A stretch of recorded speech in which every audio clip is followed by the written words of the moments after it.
በሚያስገድድ ሁኔታ ላይ ነበርን። መሄዳችንም ግድ ነበር።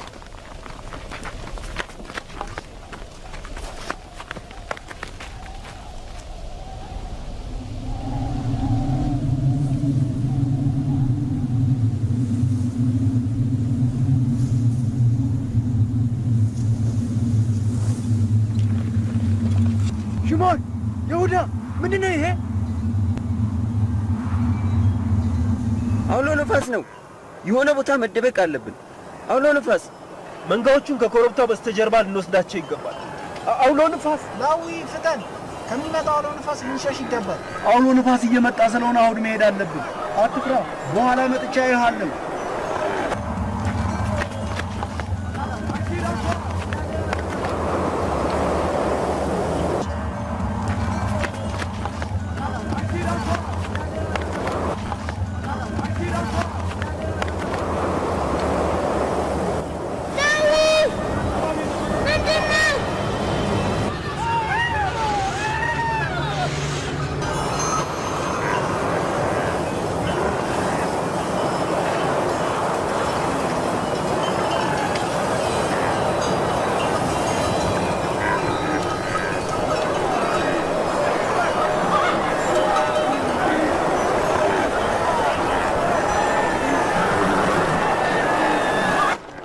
የፈረሶቹን ልጓም አጥብቃችሁ ያዙ፣ እንዳትለያዩ።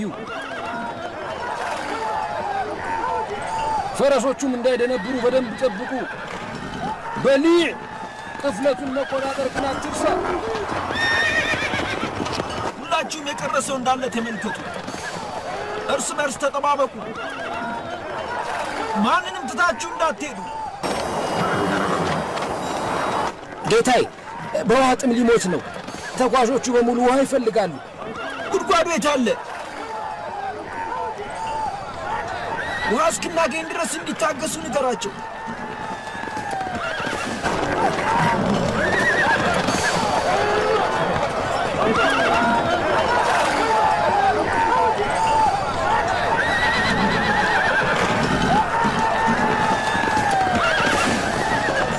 የተከበርከው ማሊክ ሆይ፣ ቅፍለቱ የሚሄድበትን አቅጣጫ እንዳይስት በሚገባ ተቆጣጠር። መንገዳችንን ልንስት እንችላለን።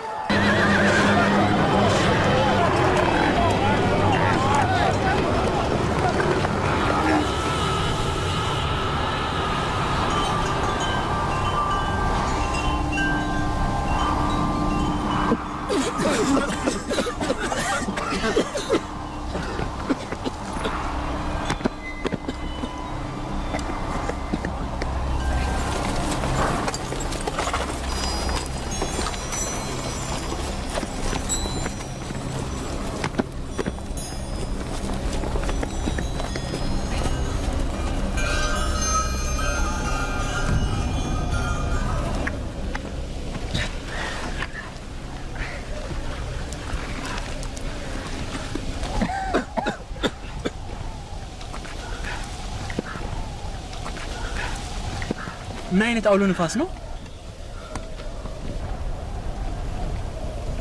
እንዴት ያለ ኃይለኛ አውሎ ነፋስ ነበር! አመጣጡ ያስፈራ ነበር። ቢሆንም በፍጥነት ነው የሄደው።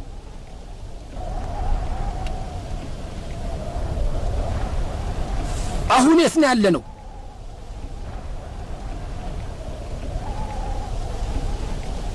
ጌታዬ፣ በውሃ ጥም ሊሞት ነው።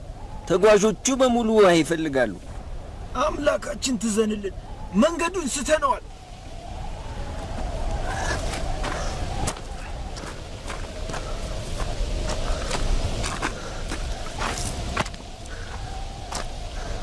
ያለምንም ምልክት ብትከሰትም ምንም አይነት ጉዳት ሳታደርስ በፍጥነት ቆመች።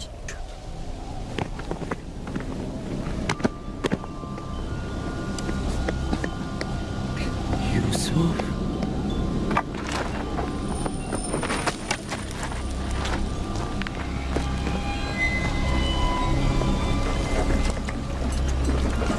አሁን ምን ልናደርግ ነው? እመነኝ፣ ምንም አላውቅ። በዚህ ጉዳይ ላይ ምን እንደምል አላውቅ።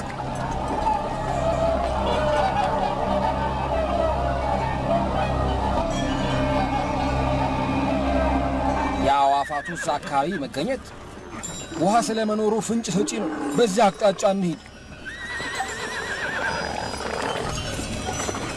በዚህኛው መንገድ እንሂድ። ሁሉም ይፈናጠጥ። በትክክለኛው አቅጣጫ ላይ ስለመጓዛችን እንዴት አወቃችሁ? የውሃውን አቅጣጫ ተከትለን መሄድ ይኖርብናል። በአያቴ በኢብራሂም አምላክም ላይ ተመክቻለሁ። መንገዱን እናገኛለን ብዬ እመኛለሁ። ትክክለኛውን መንገድ ሳናገኝ ከቀረን ግን ሁላችንም በውሃ ጥም እስከ ወዲያኛው ማለቃችን ነው። ለመሆኑ ምን ያህል ውሃ አለን? ብዙ አይደለም። አቁማዳው ተጋምሷል። ጥም የበረታበትን ብቻ ፈልጉና ትንሽ አጠጧቸው። እሺ እኛስ እንዴት ልንሆን ነው? ያዝነው ውሃ ካለቀ እኮ ሁላችንም በጥም እንደምናልቅ አትጠራጠር። ወይ ሁላችንም እንተርፋለን ወይ ሁላችንም እናልቃለን። ውሃው የጋራችን ነው። ይህን አትርሳ። በእንዲህ ያለ ጭንቅ ሰዓት ራስህን ማስቀደም አይኖርብህም።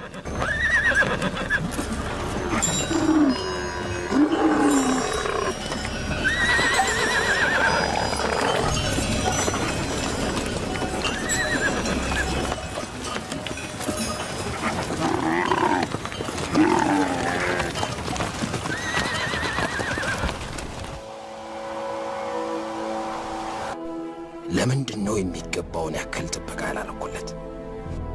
እሱ እኮ አምላካዊ አደራ ነበር። በምድር ሳለ የአላህ ወዳጅ እንዲሆን ነበር የተመረጠው። መልካም አባት አልነበርኩም ማለት ነው። የሚጠበቅብኝን ያክል ልጄን አልወድም ነበር።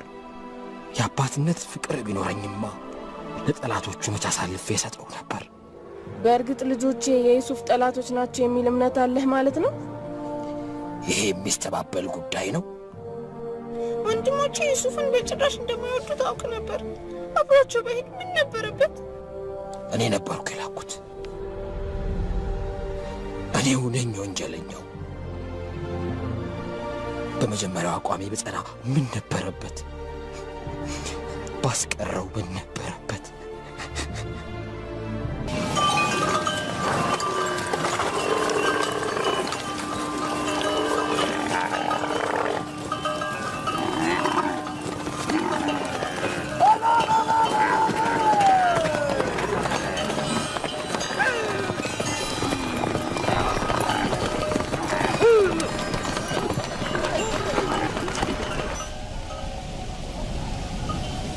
የሆነ ድምጽ ይሰማኛል። መጣው ጠጋ ብዬ ላጣራ።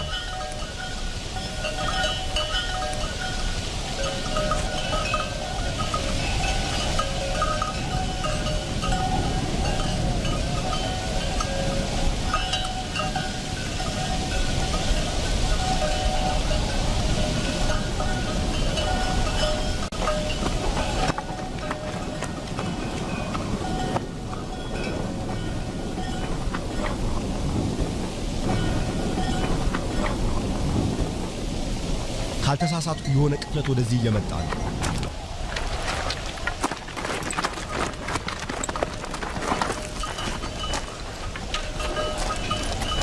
ተረጋጉ፣ እዚህ አርፉ።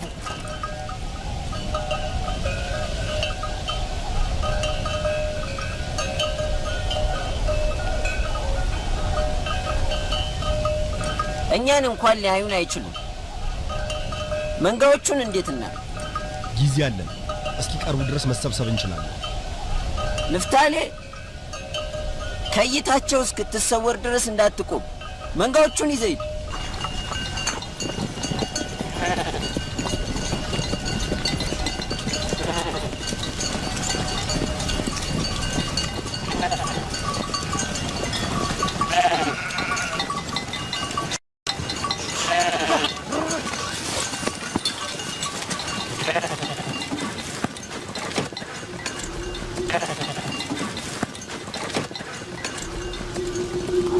አሁን እንኳን አያዩኝም።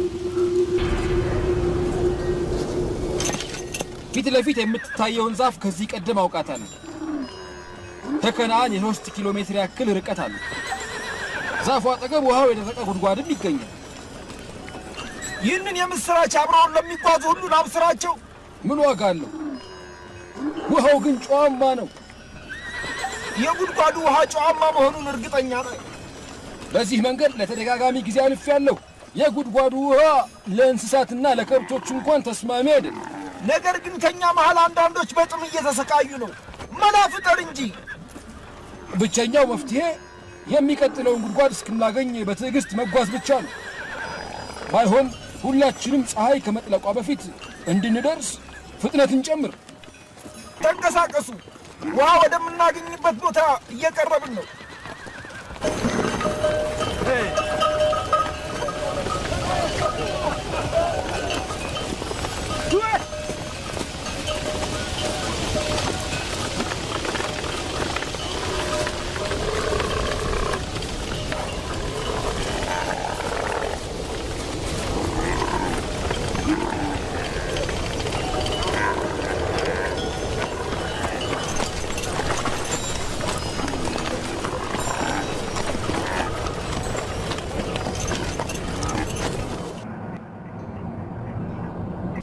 አዛኝ የሆንከው ጌታዬ ሆይ የአባቴ ልጆች በደል ፈጸሙብኝ።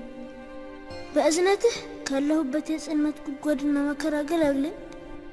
ካንተ ሌላ ማንንም ላለመልቃል ገብቻለሁ። እስከ ሕይወቴ ፍጻሜ ድረስ ለትእዛዝህ አድራለሁ። እባክህን ከመከራ ገላግለኝ።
መደብደቡ መፍትሄ አያመጣም። ተቆጠቡ። እንዴት እንደምናደርግ አሁን እንወያያለን።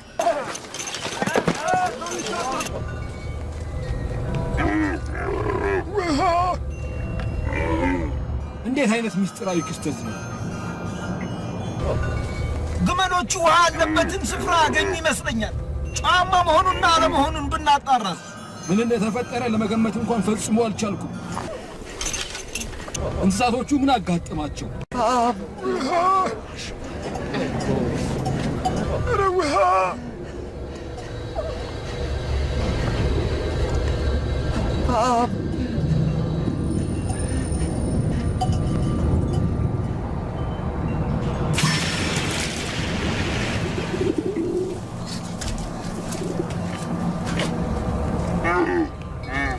እስቲ መቅጃ አምጡ። ከጨዋማ ውሃ ምን ይገኛል ተብሎ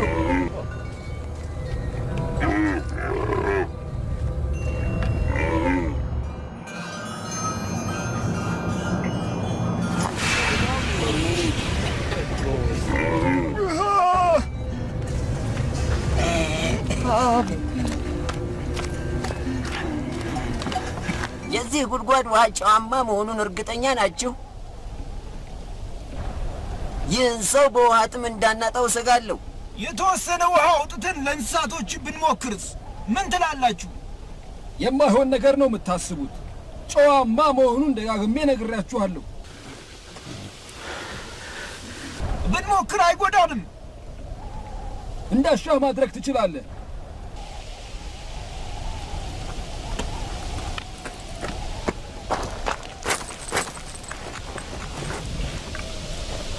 ምናልባት የሚያወጡት እንደሆነ ምን አስባችኋል?